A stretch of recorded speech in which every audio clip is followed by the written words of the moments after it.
Well, hello, my lovelies. Welcome to this amazing video about becoming me again. Today, we will talk about searching for your new identity after becoming a full blown adult, being a mother, a working mother, juggling all the responsibilities. So, what I want to tell you that you are more than a mom, and I know I see this so often how easy it is to just get lost in all the responsibilities and basically not know who we are anymore and how to enjoy life because we need a moment for ourselves. So, for all of you who don't know me yet, my name is Eva. I'm an anxiety and mindset coach, or I could say the mentor, and I have a master in systematic family therapy. And what I focus on is helping women to overcome overwhelm and anxiety to really find their essence and enjoy their life. I'm also a mother, and I have my daughter is now 4.5 years. Oh, 5 years, sorry, she's growing up so fast. And I have basically brought her up almost alone because we live abroad, and at that point, I didn't have a lot of friends or family or any kind of help. And I also see this when working with my clients, like how important it is to really find our calm and to take some moments for ourselves to enjoy things we love. And basically, if we don't know what who we are, what we enjoy, we cannot give ourselves that. So you will also find a workbook down in the comment section that can help you guide you through this journey of yours to find your true identity.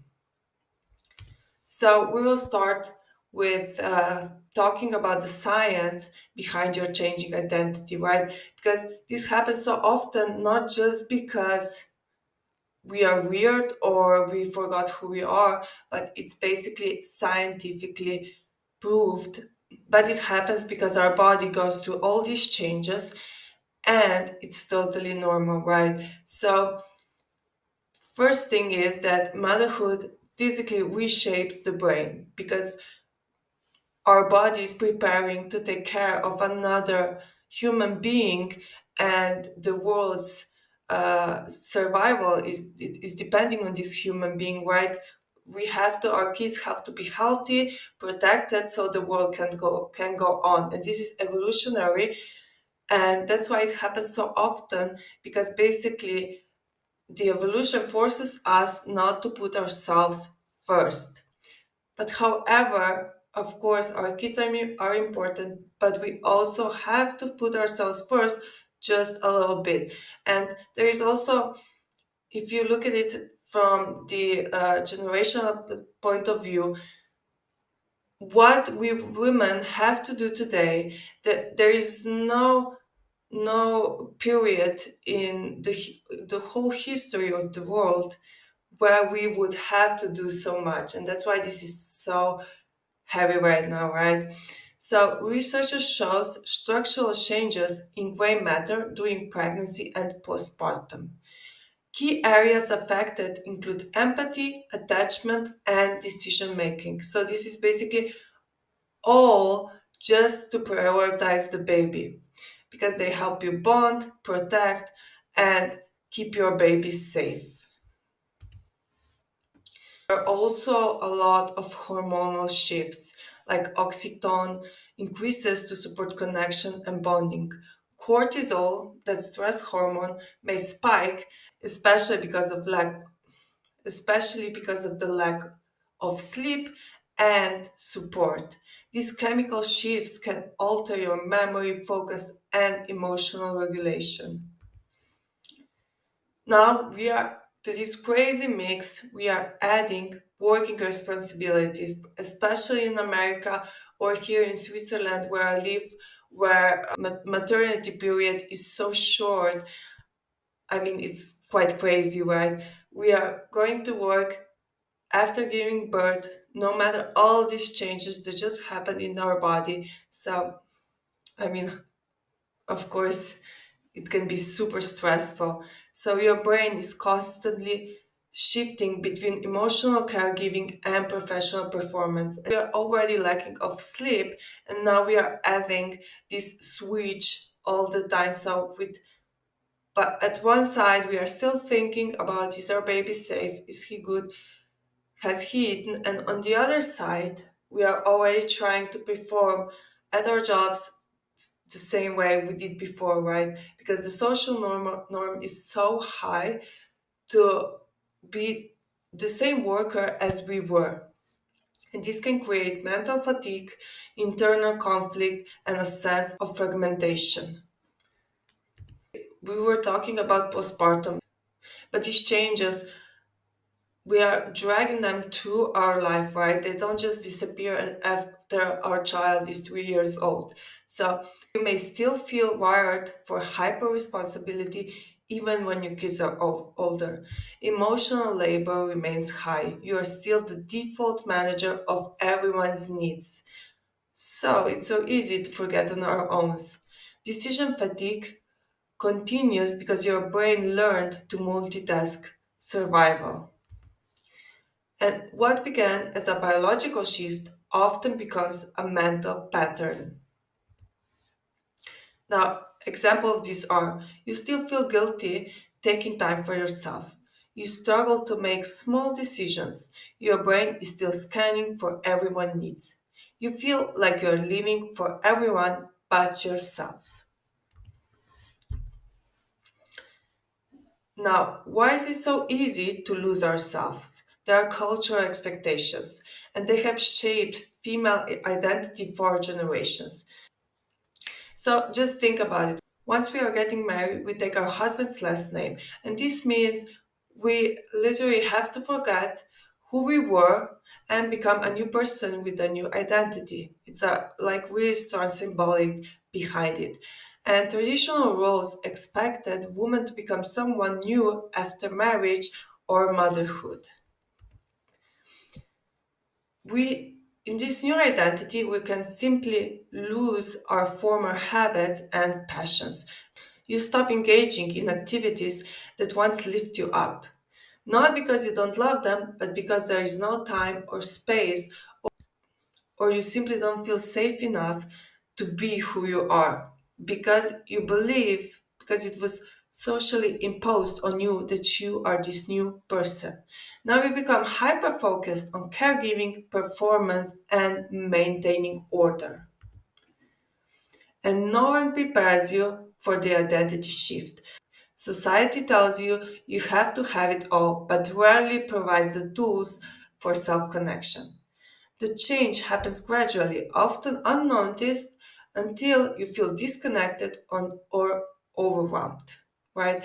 And we all accept this new role because it's so fulfilling. It also feels nice for somebody to need you all the time. And then at some point we just notice like that we lost ourselves, right? And we don't know how to go back. We don't know anymore who we are, what we are enjoying, what our talents are. And it's so hard for us to come back from this state. Now, overwhelm and the need for safety.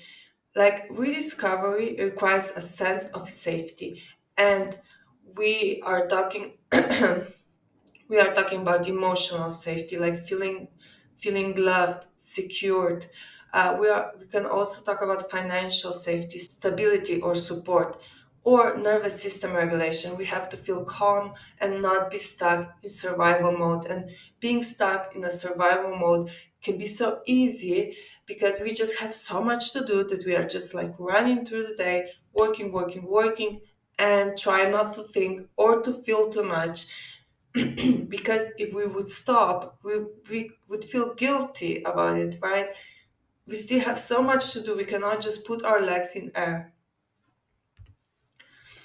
Overwhelm and identity confusion are rooted in survival mode. So when you're anxious about money, overstimulated by caregiving, or stressed in your relationship, you don't have the space to reflect. You are just worrying, right? You are just overthinking situations.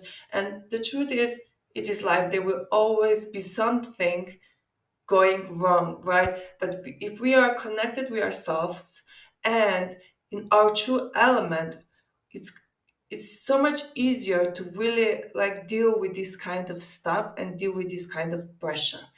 And we can just stop and say, okay, this situation makes me sad. And we can also allow ourselves to be sad and at the same time not be feared that we will lose ourselves again. So basically, it is about connecting with yourself and creating this safe space where you can really allow yourselves to feel emotions and on the other side also look deeper at how you can repair this situation. Your nervous system must feel safe to access your creativity, insight, and core self. This is why moments of calm, even micro moments matter, like breath work, silence, laughter, solitude.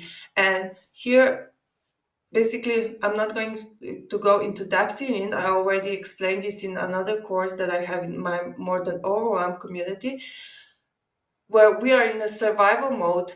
Our body, our brains literally block our creativity, right? And this is also scientific based. So that's why we cannot enjoy life. That's why we cannot create when we feel stuck.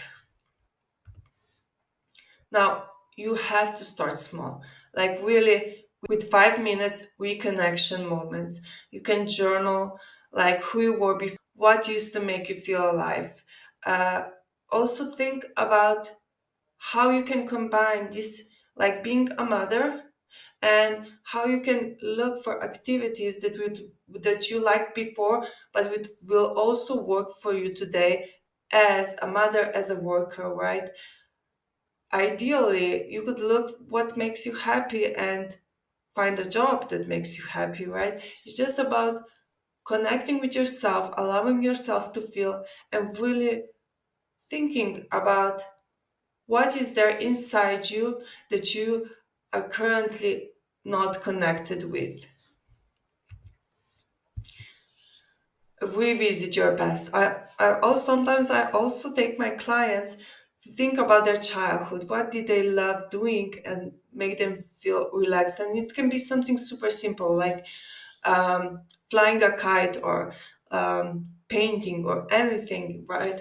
But through these hobbies, through these activities, we can truly relax and start to reconnect with ourselves. And once we are reconnected with us, with ourselves, we will definitely, it will be easier for us to find our new identity, being a mother and still a person who I was before. Now you have to incorporate these parts into your current routine.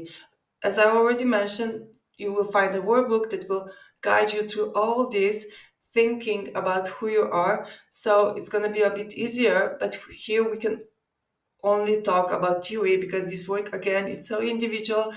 It's it's kind of hard for me to give you the exact roadmap and you have to find yourself. I can only help you and guide you through this process. You can paint with your children if your children are smaller. If your children are bigger, they probably are already more independent, so you have more time on your hands and it's even easier to like ask yourself who you were before they came and how can you incorporate that in your life today. Dancing, for me, dancing is like an amazing thing, and I can always see when I'm not connected with myself, when I'm stressed or worried, I simply don't listen to music so much and I totally forget to dance, right? Taking solo walks with podcasts that feed your mind. And the thing is, you don't need a new life. You just need you need space, safe space in your current one. Now you have to impose some boundaries, right? Because often we give ourselves so much to our family, to the society, to our work that we forget about the boundaries. We really try to live up to this social expectation that we have it all under control and that we are still the best worker, that uh, our homes are pretty and full of love, but we still need to find the time for ourselves. So if you're losing yourself and you don't know how to take time for yourself, you have to learn to say no, because every no is a yes to something else. And if you feel tired, you have to say, I need rest. And you have to find the time to do that. And you have to listen to your body, because if you're tight, drained, irritated, then something doesn't work for you. If you're peaceful and energized, that's your truth, right? Because we people by nature should be peaceful and energized, right? But often in this world, we just fall too much into our daily lives to not, so we cannot see deeper. And your body speaks before your mind understands, and you have to hear it, and you also have to enforce these boundaries so you can get what you want, right? Start with one small firm area, so choose something that you can realistically do at the beginning, right? It can be 10 minutes alone after work, and maybe right now this is not possible for you. Maybe you're really alone with three children or whatever. But in that case, I want to tell you from my personal experience, it's gonna get better. They are gonna be bigger and you will have more time for yourself. So just do what you can in the framework that you have. But you can always look for other solutions as well. And you have to state your boundary clearly and kindly, and always avoid over explaining or apologizing. This also goes to our work environments. I won't answer my phone after 6 p.m. And protect your boundary with action, right? If somebody doesn't respect your boundary, you have to stay calm and continue to repeat yourself, right? Um, And you also have to stick with your boundary. You have to take time for yourself. Also with the children, of course, not if they are really in need and they need you. But once they are bigger, you can tell them, I need 10 minutes for myself now. I'm going to use my headphones. So please don't bother me, right? And this is something, it's so hard to do, but we owe it to ourselves, because through this, through enforcing boundaries, we can start to understand who we really are. Now, if you are burning out and feel alone, you have to lower the bar for essential. You have to think about all the creative things you can do to not burn out, right? So just do the main things. Try to take micro breaks and talk kindly to yourself out loud, even if you are not living up to these social expectations today or tomorrow or for 2 years, because I haven't as well. And you always still have to be kind, because you have to understand this is only social expectation and it doesn't have anything to do with reality. Sometimes it just doesn't work out, right? Now, why is this all so important? Why is it important to understand who you really are and how to enjoy your talents, your hobbies, the things that make you feel safe and capable? Because when you reconnect with yourself, you parent from presence, not pressure. And you work from purpose, not just obligation.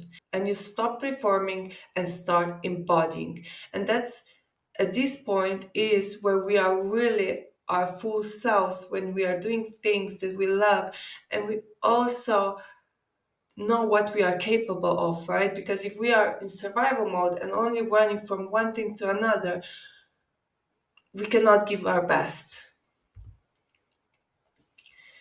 So resentment, numbness often mean your identity needs tending. And these emotions are just signals, not failures, right? So we have to look deeper and we have to reconnect with ourselves and think about what we would need to to feel fulfilled. Now, the goal is about integration, right? It can also happen sometimes that we feel resentful because we are not sure anymore who we are now, especially if our kids are bigger and they don't need us anymore. Like who I was before. I was taking care of my whole family for the past 15 years, and now I have all this time on my hands, and I'm not sure what to do with it or who I was, right? But what we have to do is integrate being a mother, being a working woman with who we actually are, right? And here lies the key to our to being present in the moment, to being like truly content we are with our lives, right? Now we have to honor the person we were by inviting her into this season of life, right? We have to become whole with everything that's happening. And you don't have to choose between being a good mom, a competent adult, and yourself. You can be all three when you learn to listen inward and create space for the woman you are becoming. And change is possible with intentional self awareness, small habits, and boundaries. So, this is all from my side today. But of course, if you need any help, just let me know, and I hope you will like the workbook and it will help you to really find yourself and think about what you need, right? Not just everybody else, but you. Thank you. Bye.